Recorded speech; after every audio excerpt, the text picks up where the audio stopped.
Yeah. So in the last class, we learned about LTI systems. Okay, I gave a brief introduction to LTI systems. So what did we learn in the last class? Can somebody summarize?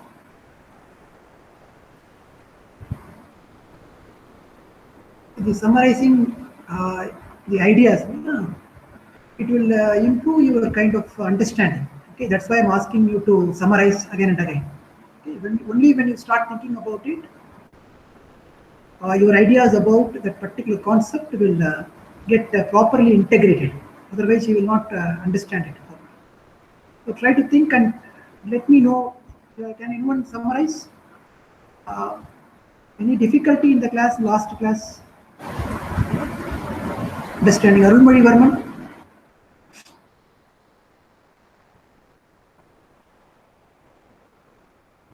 Sai Rahul? Are you there, Sai Rahul? Dhanush? Can you unmute and talk, Dhanush? Ram Charan? Did you understand what we discussed the last class? Did you understand that idea?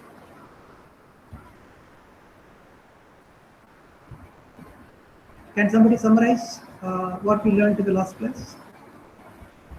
Anyone in the class?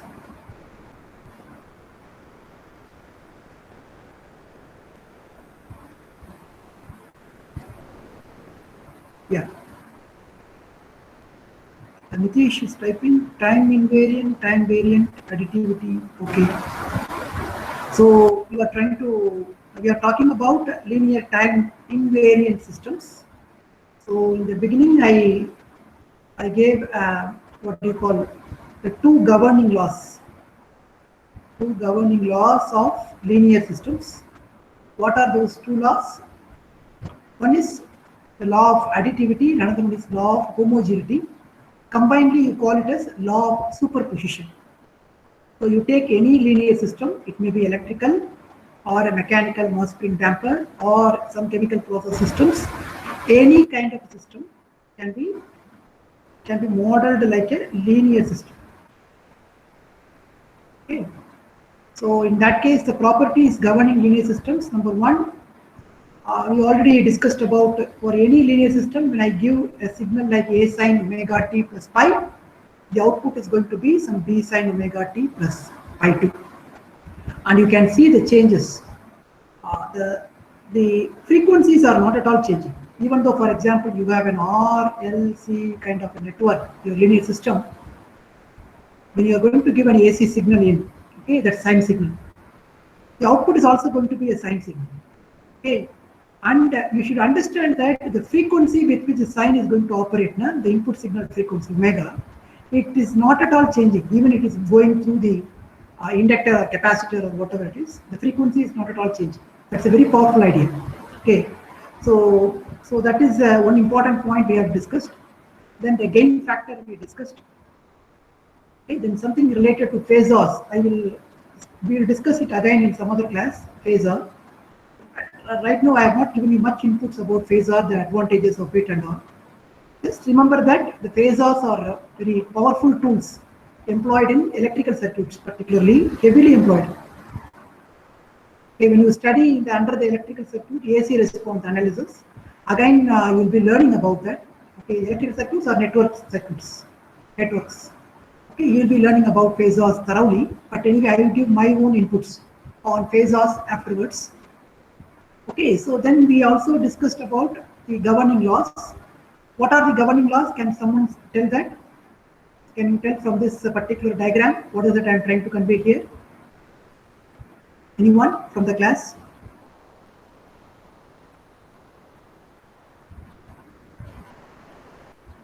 Anybody from the class? Principle of homogeneity, sir. Yeah. So what does that tells you? If I give an input signal x1 of t, okay, output I'll be getting y1 of t. If I give k times x1 of t, output is going to be k times y1. That's a homogeneity. Principle of additivity is simply add. If we add two signals, x1 plus x2, I'm going to get y1 plus y2. Okay, so these combined together, you call it as the principle of superposition. Okay? Combine law of homogeneity plus law of additivity combined. Okay, you get law of superposition, something like this. Okay, this you should not forget this. It's a super important idea. So wherever I say important, you note down that. Okay, so somewhere you're going to use it again. Okay, super important idea. So then time invariance. So you give a signal, a step like this is square pulse. A pulse signal like this, and you're going to get some output, something like this. Okay, from the linear time system. And the system is a linear time invariance. It means when I delay the signal, this input signal, I have delayed it here. See, I have delayed it here. But the output is also going to get delayed by the same amount. Okay, by the same amount, by the same lag. Okay, t minus alpha, here it is t minus alpha. So that's a very powerful idea. Okay, x of t minus 3, I'm going to do e of t minus 3. See here.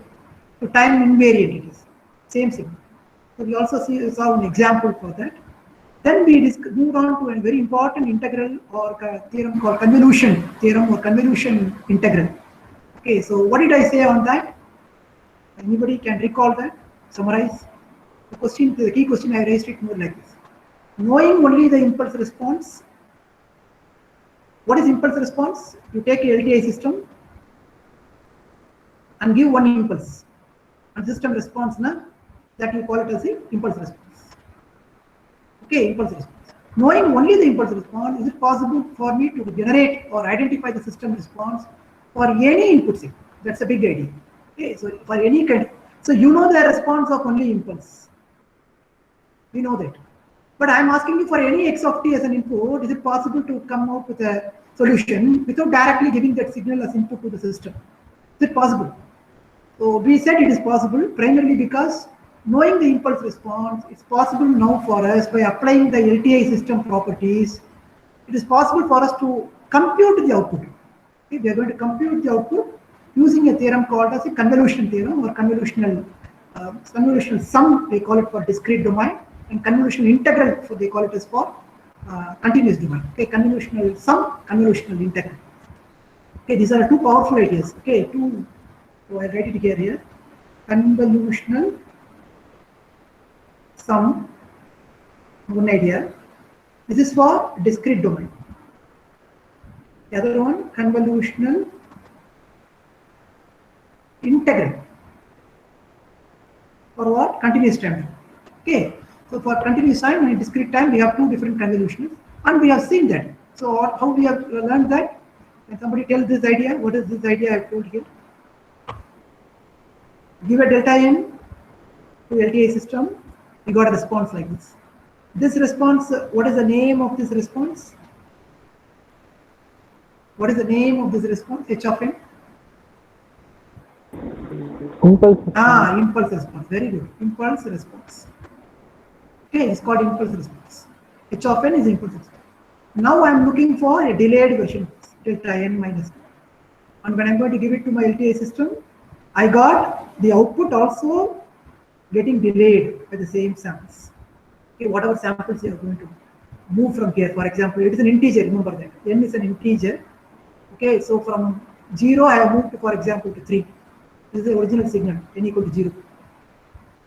This is n equal to 3. So I have moved it here. So here also, initially from 0, it's going to move it to 3. Okay, it's going to 3, 4, 5.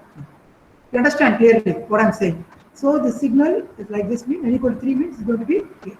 Then this is n, and this is my new h of n minus 3.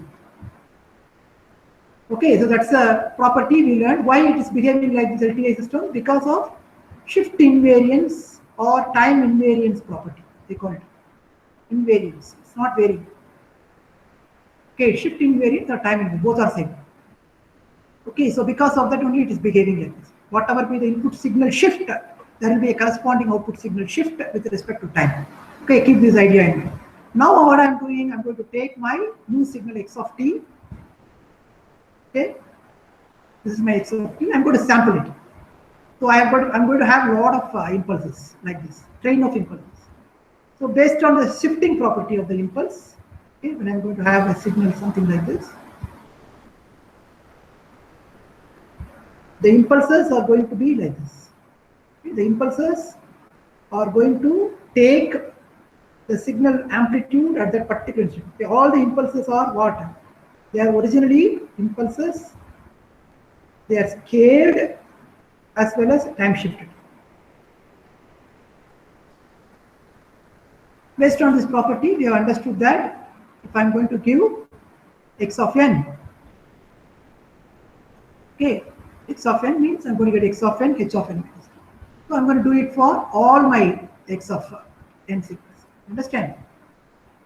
My signal is going to be varying between the input. The input signal looks like this. Understand the input signal very clearly. X of k delta n minus k varying between. Okay, so if my signal, input signal for example, looks like this. Okay, so this is 1, this is 2, 3, 4, 5, 6, like that. So here it is going to minus infinity to 0. There are no signal existing here. There are no signal existing. If this is my x of n signal, how many samples I have? Sample number 1, 2, 3, 4. 4 samples I have. This is my x of n. Then what I am doing, I am going to look at a train of impulses. So this is what? My delta n minus k with the k varying between minus and minus. Okay, so it's all the samples are. Now I'm trying to work out these two. I'm trying to convolve. It's more like I'm trying to define my signal x of n. This is my x of n. X of n is nothing but what? All the values are 1 here. Okay. So naturally, what is that my x of n? Can somebody tell me?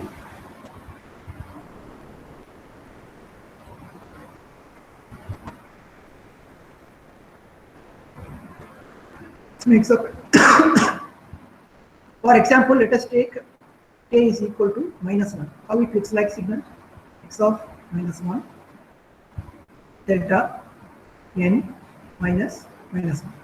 Okay. Can you see the signal somewhere in this graph? X of minus 1 delta n plus 1. What is this value? Can somebody tell me from the graph?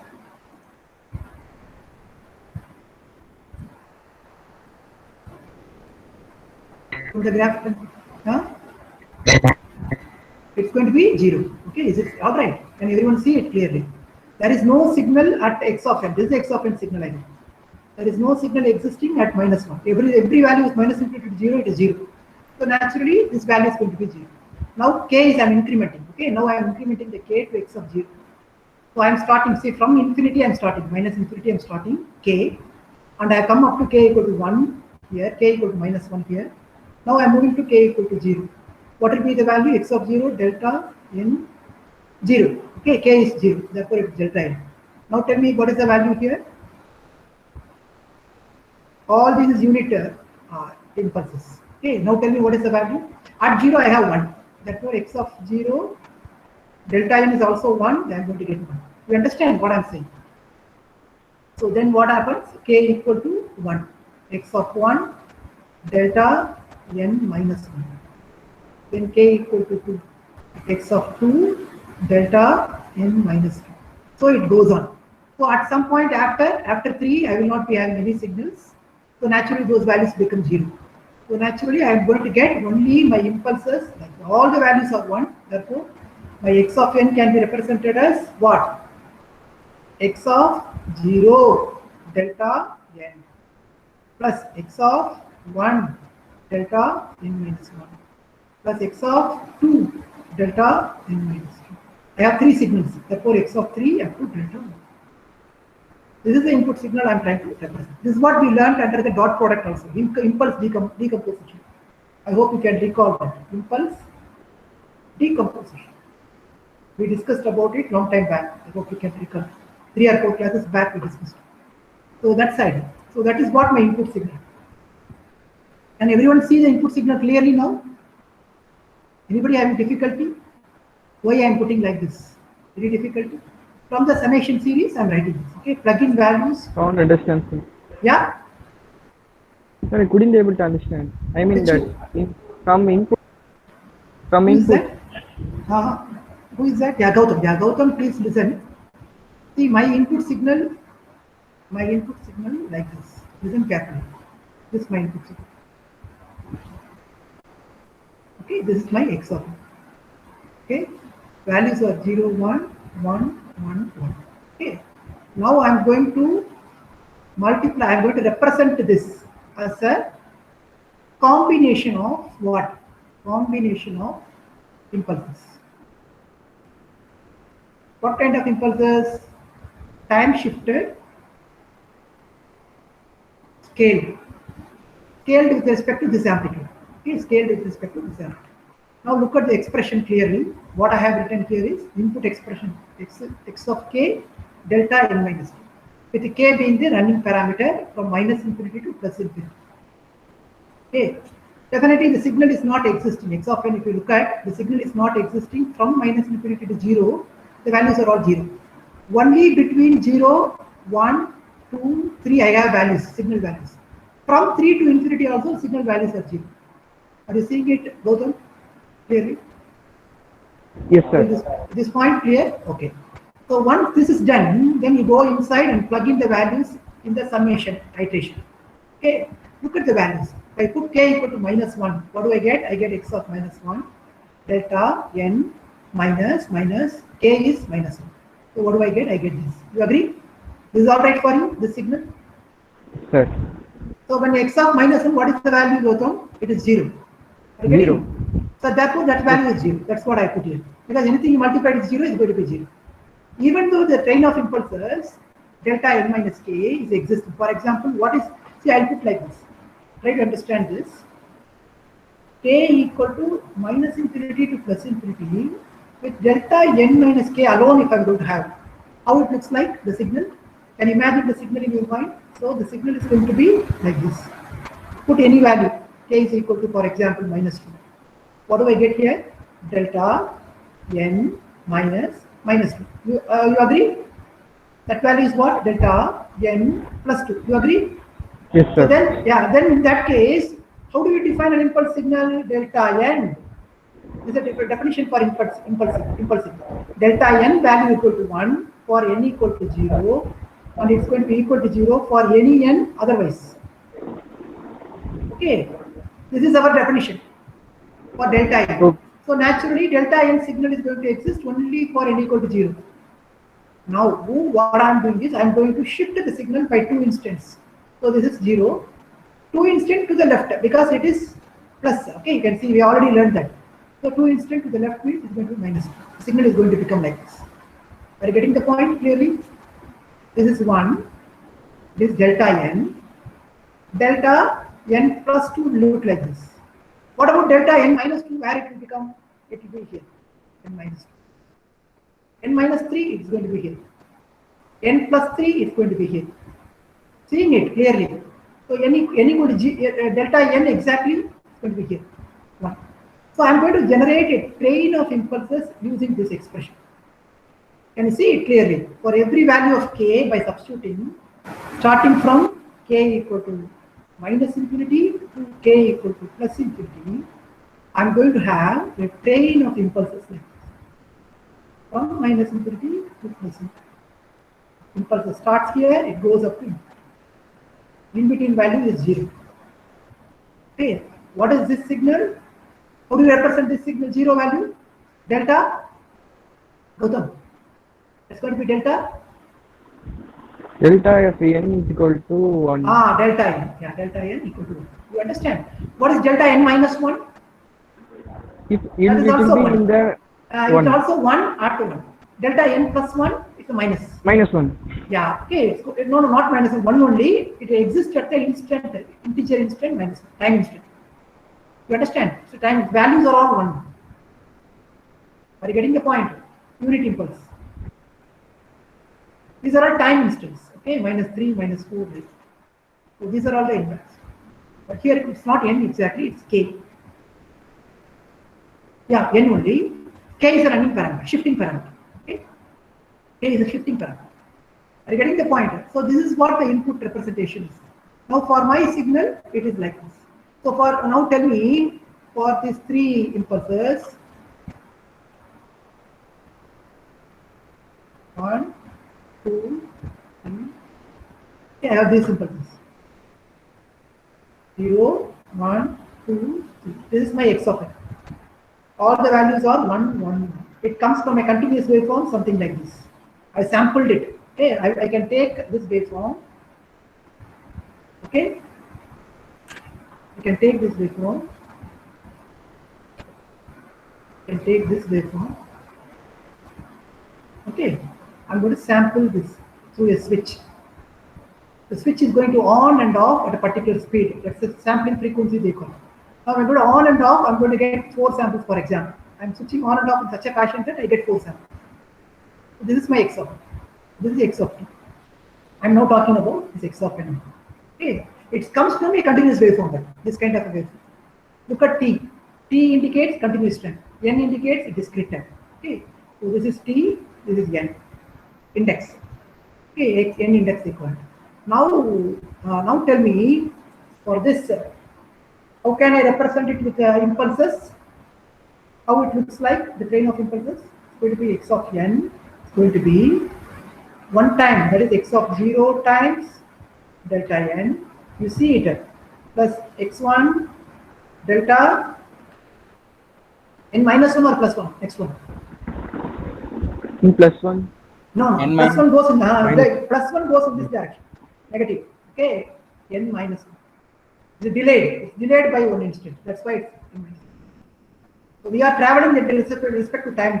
Okay, this is infinity time. This is minus infinity time. Okay, imagine that when the signal starts at 0, instead of starting at 0 to time, it's going to start at 1. It means there's a shift. Okay, with respect to time. That's a delay time shift they call it.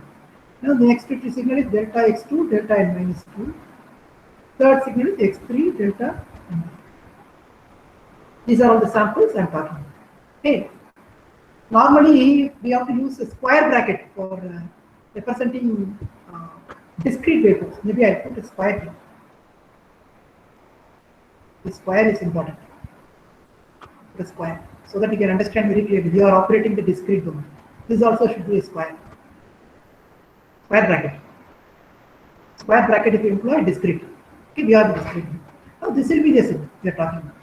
Okay, I can represent this k equal to minus infinity to plus infinity x of k delta n minus 2. Even though I am talking about minus infinity plus infinity, here the summation exists only for these 4 samples. You agree? When I am going to open this, I am going to get only these 4 samples. Rest of the values are all going to become 0, primarily because the signal does not exist after third sample. Here also, nothing does not exist. 0, 0. So this is my representation for the input wave. Now the output I am going to write it as k is equal to minus infinity plus infinity. What is that? What is the output signal? I am going to have x of k scaled version of the input signal. Whatever input I am going to scale, the output is also scaled around the same amount. H of n minus 1. So this you call it as a convolutional sum. Same idea. Okay, it's a convolutional sum. Now if I am going to extend it for a kind of continuous time, what's the difference? When the sampling time between 2 instants, if it is going to be very, very less, then the original what you call discrete waveform will become continuous waveform. Okay, so naturally the summation, if it is going to become an integral between minus and plus, summation will become integral only when the time between 2 samples are extremely less, very low. Okay, so the summation will become integral. So it will become x star delta t minus. This is the input signal. For the output, can you tell me that? Gautam, what is output continuous time? It will be integral minus plus infinity x of tau h of t minus 2. So that's okay. So for each impulse, I'm going to have one h of m minus n, and that value is going to be like this. So by knowing only the one impulse response output, I can understand the total output Y of n. Okay, this is total using the convolutional integral or convolutional sum for discrete domain and convolutional integral for the continuous domain. A very powerful idea. Any doubts so far? This idea is important. Try to visualize it very clearly. Any doubt? Gautam, is it clear, Gautam? Yes, sir. Okay. Anywhere you find any difficulty? No, sir. Do you understand why I am putting H here? What is H? Convolution for output. What is H? Impulse response. This is Impulse for response. one impulse. Okay, for one impulse, I am getting this. Keep that in mind. So for one impulse, n equal to 0, if it is delta n, if I am going to give it to my LTI system, the system is responding somewhat like this. Let us imagine. Maybe 3, 2, 1. Okay? Now this I am going to call it as H1. Now, if I am going to shift the input signal from n equal to 0 to some n equal to 3, the LTI system output is also going to shift. Okay, output also going to shift. That's a very important idea. So it's going to shift to the third. So it's going to be 3, 2, 1. Again, I'll be getting.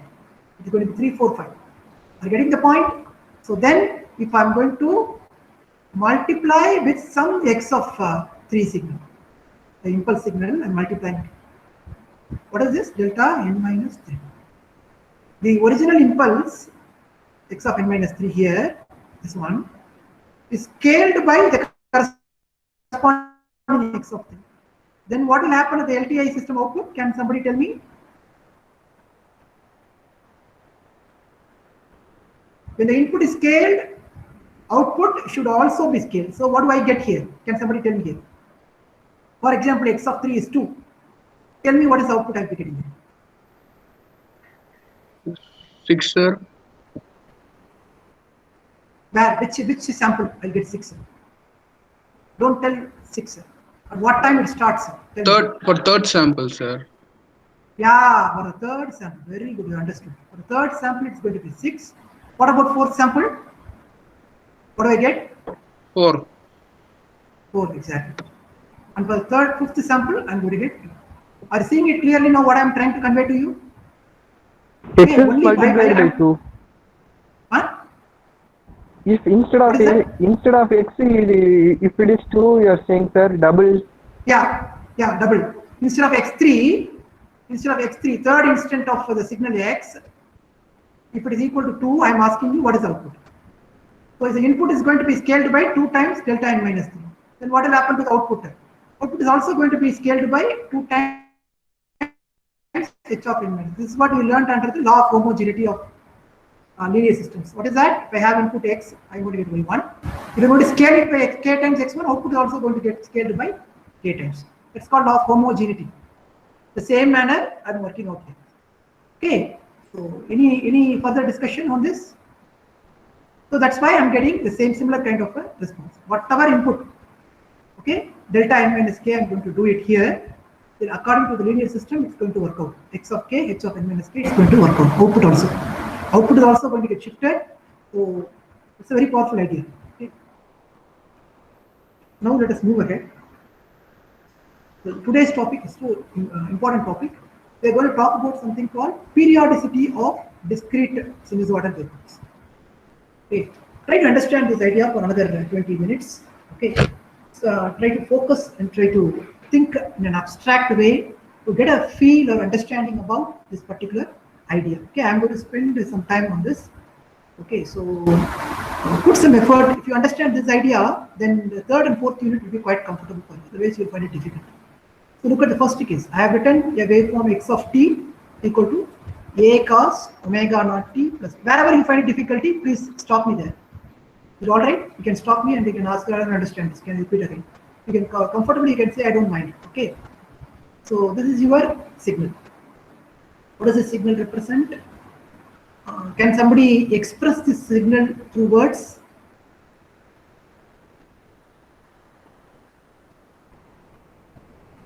a signal, a sinusoidal signal with an amplitude A as a continuous frequency omega naught. Okay, it's a continuous time signal. So omega naught is there is a frequency for it, and there is a phase shift also. Okay, pi. Okay, now I'm going to look at the same signal, and I'm giving a phase shift of 2 pi. What will happen? Whatever be the initial level value. For example, if your signal is, let us imagine the unit circle. Your signal is here. Let us imagine the pi is 0 here. Pi is 0 means it's going to start at t equals 0 here. No difference. Okay, phase difference. Now the signal is going to look like.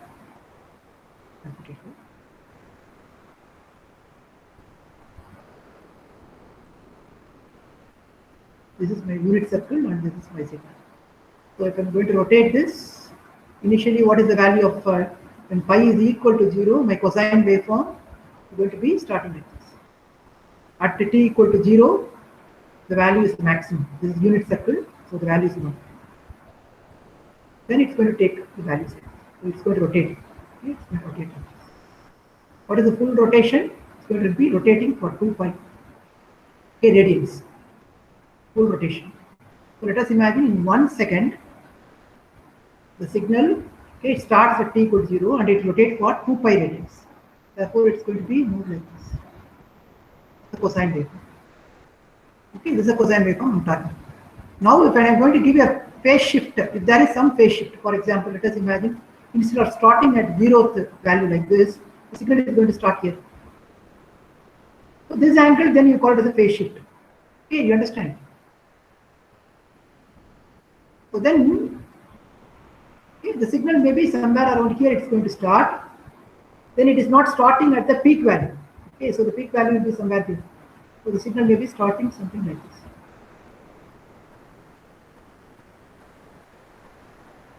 Okay, somewhere around here it's going to start. Okay, so this value is not the peak now. So this value is peak 1.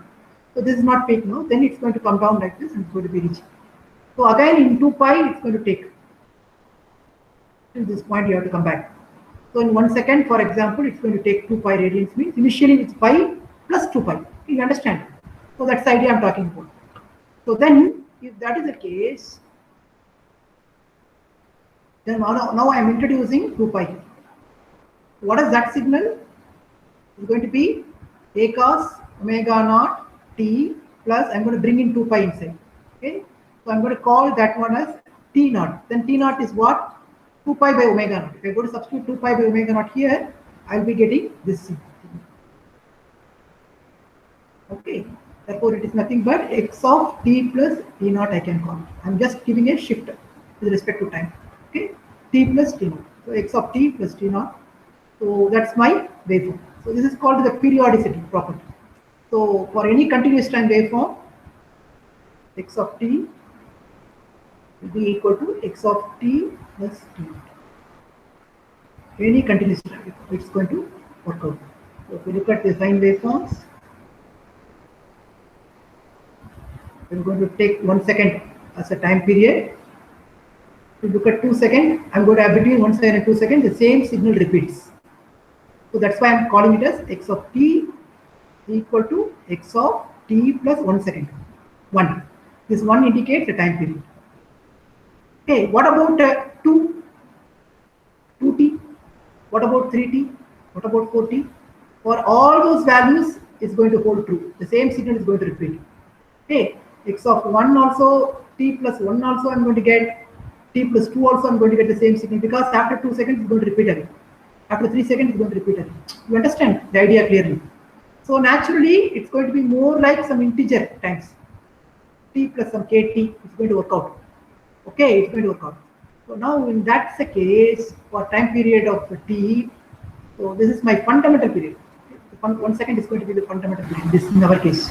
1 second is going to repeat. The cycle is going to repeat every 1 second. So 1 second is going to be the fundamental period.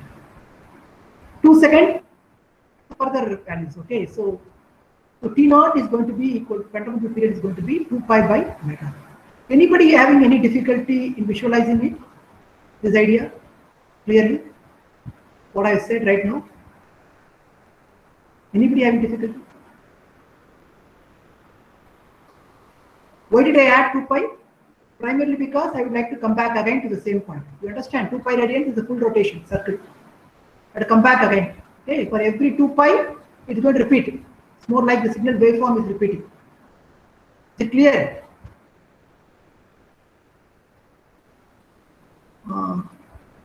Harini, periodicity, do you understand what I'm saying? Mohana Priya? Anybody having any difficulty in understanding this?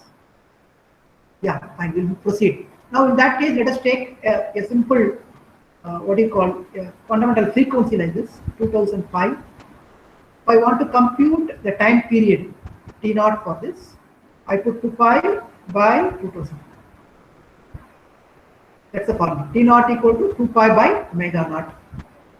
Okay, so if that is the case, then I'll be getting T 2 pi by 2005 will be something like 10 power minus 3 seconds. 5 pi is going to get cancelled. So 1000 is the denominator, so it will become 10 power minus 3, though I'll be getting 1 millisecond. So what do you understand from the term 1 millisecond? Can somebody put it in words? T0 is equal to 1 millisecond. What you are saying for this? This seems Small time.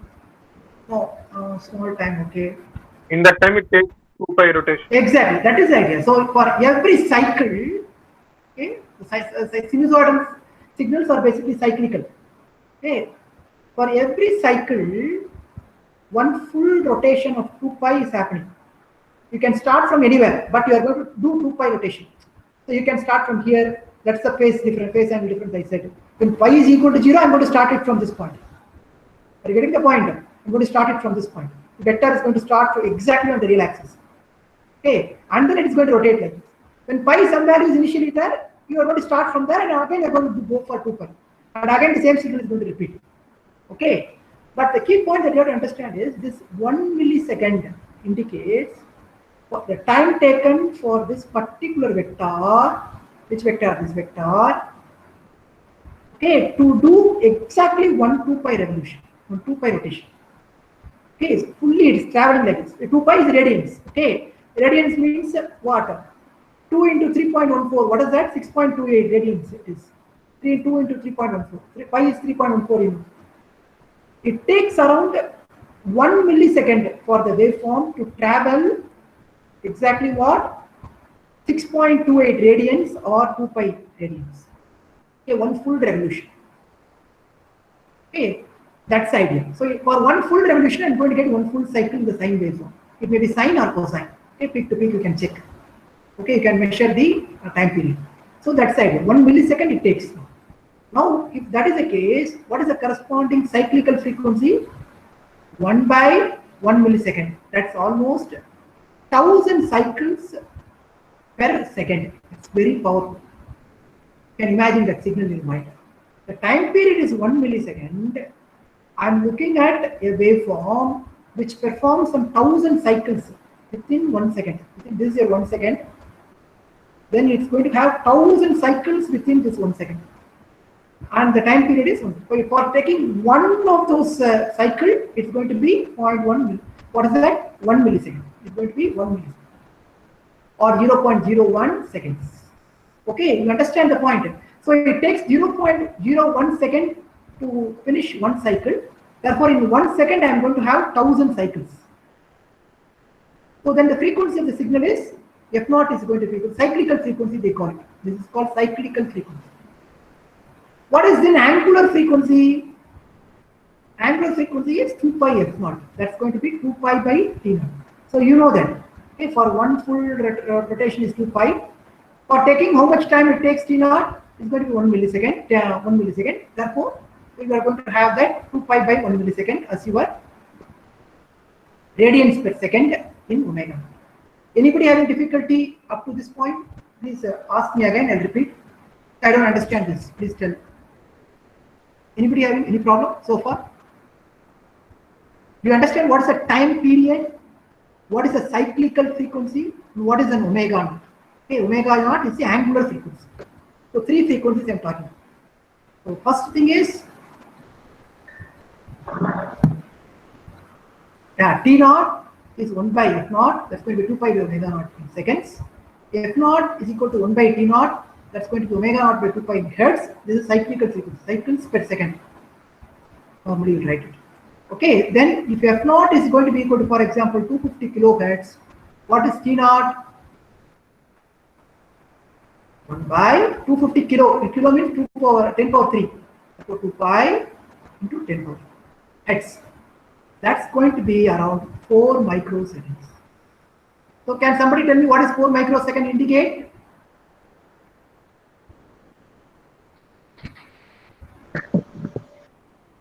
Takes 4 milliseconds to complete 1 2 pi It takes rotation. 4 microseconds to complete one cycle.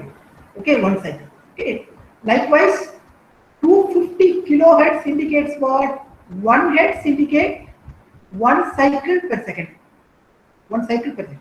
250 kilohertz means you can imagine so many number of cycles. Okay, 250 into 10 power 3 hertz. Okay, so many number of cycles of the frequency of the signal is going to happen within 1 second. Okay, you understand? 1 cycle per second is 1 hertz. Then root 250, you can imagine the kind of cycles you are going to get. That's the first idea.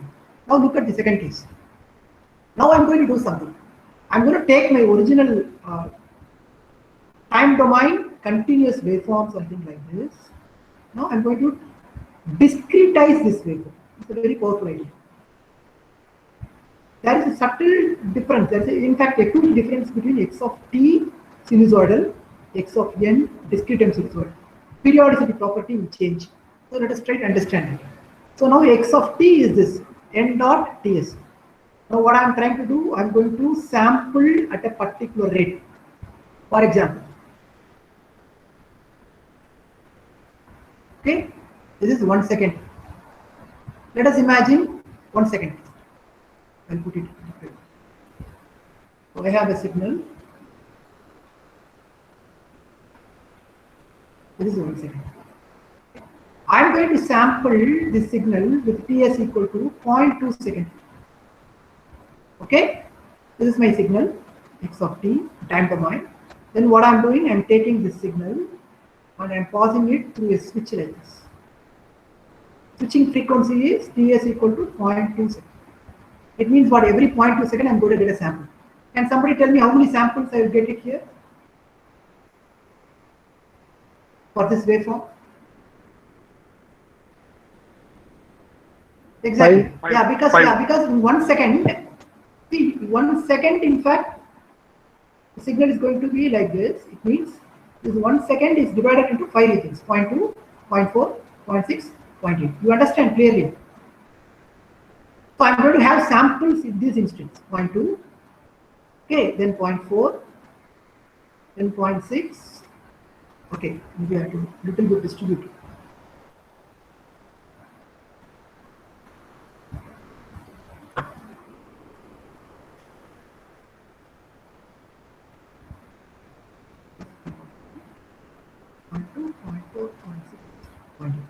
So my signal is there. So these are all the samples I will be collecting. Okay. So these are all the samples I will be collecting. So 5 samples I will be getting. 5 samples of data is what I am going to get based on what? This switching time. Okay, this is called switching time. It's called sampling time, another name. Now I will tell you something. If I'm going to say Ts is sampling time, what is sampling frequency? And somebody tell that. If this is going to be my sampling time, 1 by 0.2 seconds. What will be the sampling? 1 by t. 1 by t. 1 by ts. It's called sampling frequency. Very good. 1 by sampling frequency, normally it will be in terms of hertz only. Okay, so it means it's going to have 1 by 0.2, it will be 5 hertz. So then what I'm trying to convey here is I am sampling, okay, I'm sampling a 1 hertz signal, that's what this one, with 5 hertz. Okay, you understand?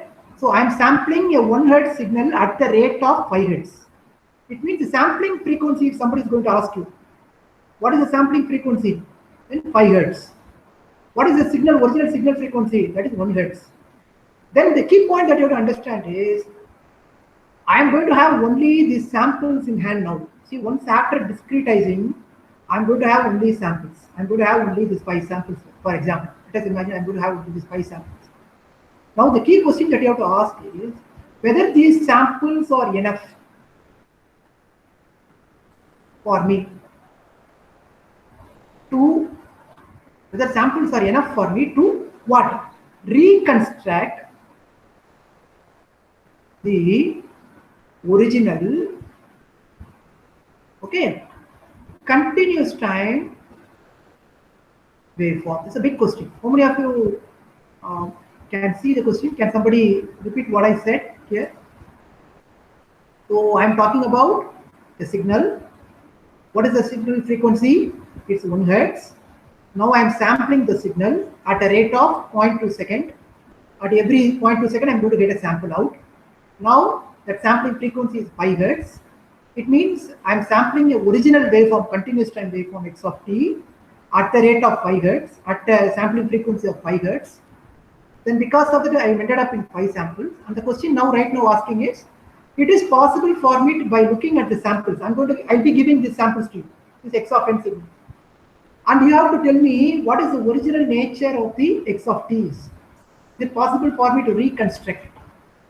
Okay, is it possible for me to reconstruct the original continuous time signal from these samples? That's where the big question is. Now, if I'm going to have a sufficient number of samples, we don't know what is the sufficient number, but we will see there is a theorem called Shannon sampling theorem or Nyquist rate, they call it. We'll be learning that. But right now, just think about this question. Whether the sufficient number of samples, whether you'll get, okay, so that I can reconstruct the signal back. Or the insufficient number of samples normally leads to a problem called a very, what do you call, a fundamental problem in DSP control systems and all these subjects. They call it as aliasing. Okay, A-L-I-A-S-I-N-G. It's not this one. Aliasing. Aliasing problem is something. Some other signal will be drawing. For example, there is a possibility. For example, if I'm going to have insufficient number of samples, when I'm going to sample this also at a rate of 1 by 0.4. Okay, 0.4 milliseconds. How many samples I'll be getting?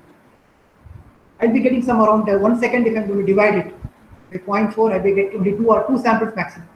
So whether those 2 samples are enough for me to reconstruct the signal back, that's something you have to think. Okay, so then in that case, what is this?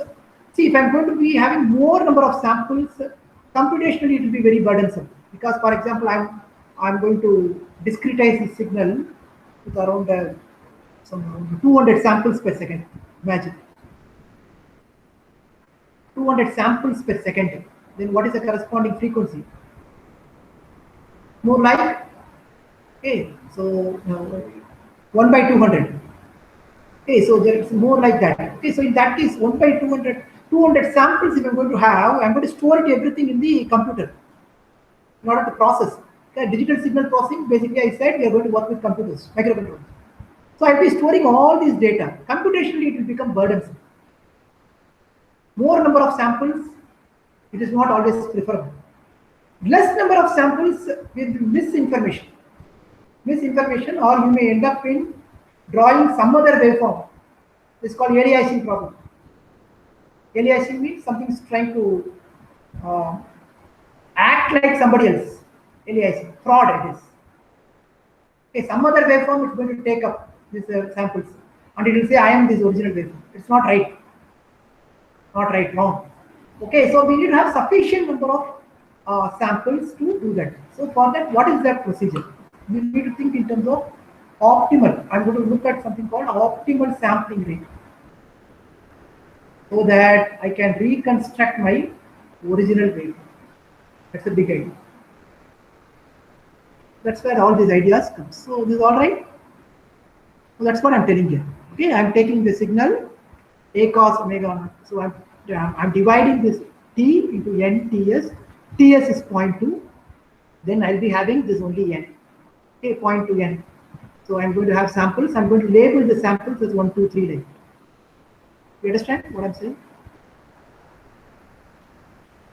You see here, once I get these samples, what is it? This width is going to be 0.2 seconds. What is this width? 0.2 seconds. This width, 0.2 seconds. This width, 0.2 seconds. You understand? This width is 0.2 seconds. So I got 5 samples like this, not this sample. So I would have 5 samples like this. The width of the time period between 2 samples is 0.2. Now I can easily represent this as some index n. I'm going to call hereafter n is equal to the samples. I'm going to call the first sample as 1, second sample is 2, third sample is 4, 5. But what is the time difference between these two? Even though I'm calling it as 1, in the real time domain, it is 0.2 seconds. So, but this signal I'm going to have only samples, so I'm calling it as this as an integer index. This index is called integer index. Now, can you see clearly what I'm saying? The second sample, okay. This is my third sample, fourth sample is going to be. So the original continuous waveform is something like this. So if I'm going to say index 5, I'm talking about this particular sample. But originally at what rate we have sampled? Ts is equal to 0.2 seconds. But as soon as I'm looking at a discrete time waveform, I'm now looking at the n as an integer index, not something like a fractional value or something like that. Okay, there's a decimal value or something like that. All these are captured in this sample. I'm going to call the first sample as sample 1. Sample happening at index 1. Okay, you understand what I'm saying? So what is x of 1? This sample, I'm talking about this sample. What is x of 2? I'm going to talk about this sample. What is x of 3? This sample. X of 4? This sample. X of 5? This sample. Is it clear? Anybody having difficulty in visualizing what is n? Please communicate. Anybody having difficulty? If it is no, say no.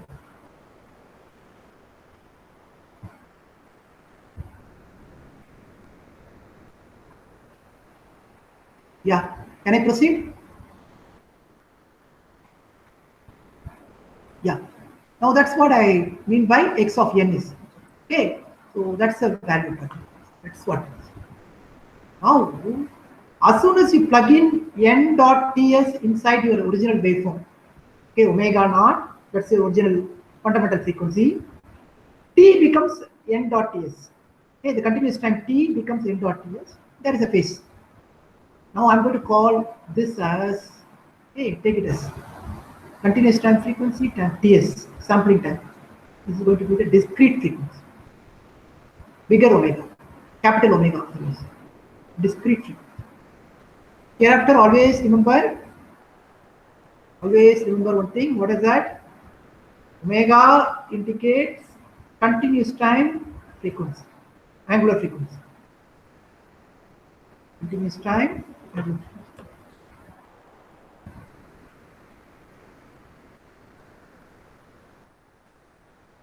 And this omega indicates discrete time. Is it clear? Now let us see that. I got now, this is my discrete wave. X of n is equal to a cos sigma naught, that is bigger omega naught, n plus 5. Samples I'm going to look at now. Now this is what happened. I told you, take the original continuous waveform, pass it through sampling rate, and I'm going to end up in this kind of samples. And these are all the samples I'm talking about now. Between 2 sampling instant time is sampling time. So now bigger omega naught is equal to omega naught ts, which is nothing but 2 pi f naught ts. And this ts, I'm going to say 1 by ts, I'm going to call it as f of s, sampling frequency. Now, there are 2 frequencies involved. What are they? F naught, what is the cyclical frequency of the original wave? Cyclical frequency of the x of t signal, that is f naught. And what is fs? That's going to be the sampling frequency. There are 2 frequencies involved. Therefore, my discrete frequency is not indicates fundamental frequency. Okay, discrete frequency is going to be equal to 2 pi dot f naught by fs. So this is nothing but its discrete frequency is a relative frequency with respect to sampling frequency. F naught by fs is a key term. You try to imagine this in your mind, abstractly think what does this in fact signifies. Okay, think about this carefully. So far, any doubts? How I am arriving at the discrete frequency value? 2 pi into f naught by fs. Is it clear? Up to this point? Okay, we'll proceed. Now, easily you can compute that. For example, I have a waveform with 2 kilohertz. Okay, what is this waveform? 2 kilohertz means what? I have a signal in 1 second. How many cycles I will be having? 1 second. If it is 2 kilohertz signal, if it is 1 hertz, 1 cycle per second. If it is 2 kilohertz, how many cycles? 2000 cycles. 2000 cycles per second. Okay, is it clear? So this is a very complicated signal like 2000 cycles I will be getting it. Now I would like to sample it. At what rate I am sampling? Sampling time is 0.1 millisecond. It means what? 10 power minus 4 seconds. Then what is the corresponding sampling frequency? 1 by Ts is the sampling frequency. So I am sampling it as 10 power 4 hertz. So I am taking a 2 kilohertz signal, okay, a 2 kilohertz signal. Okay, something like this, a 2 kilohertz signal, and then I am sampling within 1 second. I will be having some 2000 cycles. I am not going to sample this signal at the rate of what? 10 kilohertz. Okay. So it's much, the sampling frequency is greater than, okay, definitely greater than the original signal's frequency. You agree? 2 kilohertz is the original signal frequency, but you are sampling it at what? 10 kilohertz. Your intuitive mind, in your mind, you can easily visualize, at least I will be getting some 4 to 5 samples per cycle. Okay, definitely it's going to be sufficient. Okay, so in that case, you can work out that the sampling frequency is 10 kilohertz. Then in that case, the corresponding sampling, the discrete frequency is going to be 2 pi into f naught by fs. 2 pi by 2000 by 10,000. It's going to be 2 pi by 5 radians will be your discrete frequency.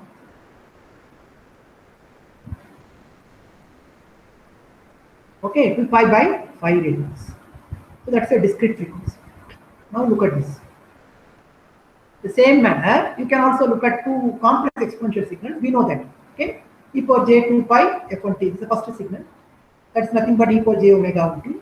Second signal is e power j 2 pi f2t. That's nothing but e power j omega 2t. Definitely, in the continuous time domain, f1 is not equal to f2.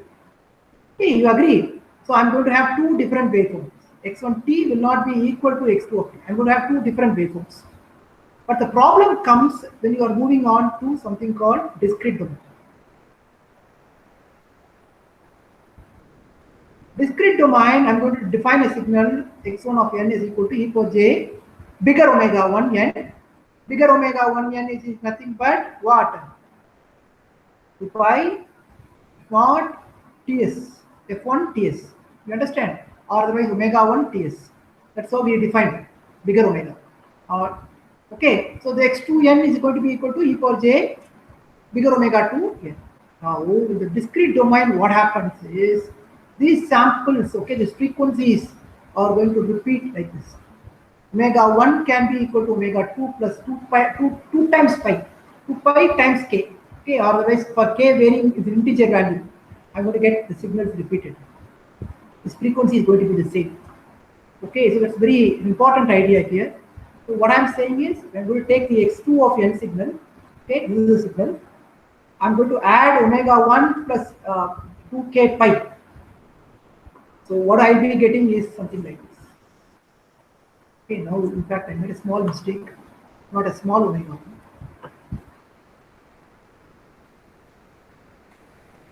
This is going to be discrete. Okay, it's going to be repeating again and again. So naturally, if you look at this, x2n will become x1n when you are going for a phase shift of 2 pi k, where k is an integer. So in that case, two different signals, they have two different frequencies, but with an addition of k pi in the phase, Okay, you are ending up in the same signals like this. X2n will become X1. So can you see the implication of it clearly? It means what? There is one signal, something like this. Okay, there is another signal like this. I'm saying x1, this is x1 of t, this is x2 of t. These two are clearly visible that for us they are different in the continuous time domain. But when I'm going for samples, okay, it is possible for me to wrongly sample this particular waveform, okay, and thereby ending up in the same kind of samples for both the signals. Thereby I can say x1n is equal to x2 of n. That is a possibility. Okay, that's what we are trying to convey here. That's happening when omega 1, okay, is going to be equal to, bigger omega 1 is going to be equal to omega 2 plus 2 pi 2k. If this is going to happen, then there is a possibility that you may end up in the same samples for both the signals, though both are different in that continuous time domain. This may be for this may be for this. But the discrete domain, there is a possibility you may end up in the same signal. It's a very important idea. Try to assimilate this idea in your mind. Okay, think about it. Now, let us take the x of t signal. Now, is there any doubt here so far? What I said is finally, can somebody repeat? The last statement, what did I say? I said it's quite important. Can somebody repeat that?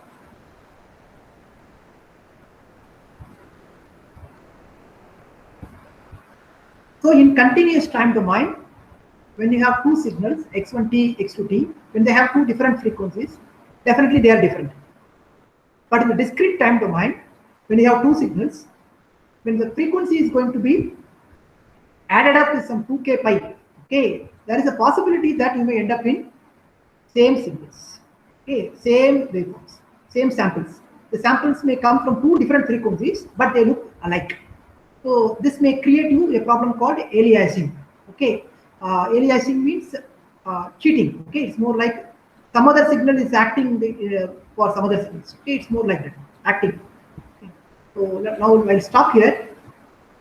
Maybe we'll come back again and learn this. It's a very important idea, periodicity property of discrete sinusoidals. We'll get more insights in the next class. I'll show you some more diagrams, some animations, some MATLAB based animations and all. We'll get more insights. But right now, yeah, anybody having any difficulty? Yeah, somebody opened up. Please let me know what you are trying to talk. Okay, that's where I'm going to stop today. So we are talking about discrete sinusoids. Okay, complex exponentials, discrete sinusoids. So let's stop here. Thank you.